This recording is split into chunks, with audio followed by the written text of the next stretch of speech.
out that there are closet Christians, not really, they're kind of undercover Christians, and they had infiltrated the Muslim school system. Yes. And so he told us about somebody who had been working in the Muslim schools, and now he said, I can get you in. Yeah, this phone call just came one morning as we were getting up at breakfast, and he said, you can come into the schools. And Moses said, do you want to go to a Muslim school and share Jesus? We said, absolutely, we want to go. And we have some footage of going in to these Muslim schools to share Jesus. Now, you have to keep in mind, they don't believe that Jesus is God and that He's the Lord and Savior of the world, but these parents had sent these kids into this boarding school to learn about Islam, and yet we were there to share about Jesus. So we opened up with music, as we always do, and it was just a great icebreaker. They were so excited that we had come from America, and they began clapping their hands, and John, you do the gospel rap, and they just loved that. I gave the invitation on that first school, and we had over 100 students there receive Jesus, and then we got another phone call, and Moses said, do you want to go to another Muslim school? So there we went, John. Oh, it was incredible. Listen,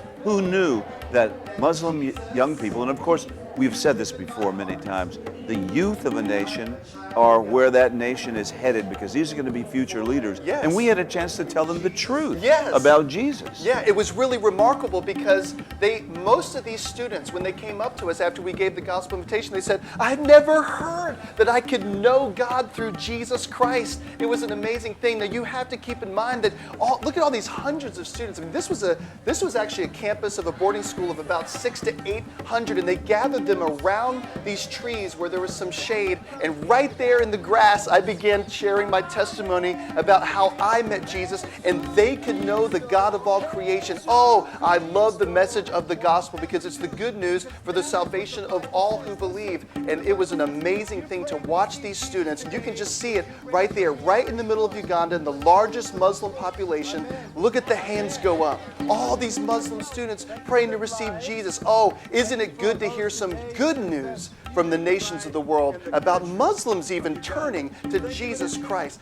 That is why we do what we do. Calling all the nations isn't about us. It's about Jesus. We truly That's believe right. this is the only message by which we must be saved according to Acts 4:12. Let me tell you something. This is true. In just those few hours of the morning, we ended up going to these 4 Muslim schools. 216 Muslim students received Jesus. Amen. Now, is that good news or what? Oh, I just love sharing these testimonies. Listen, we've got a lot more to come. And let me tell you something about them. These were students that were willing to lose their lives. That's right. And to be excommunicated from their families for believing in Jesus. Now, that's some faith. We have much more to come. Stay tuned on Calling All the Nations. Things are really better. Things are really better. Things are really better. When the Lord is on our side, things are really better.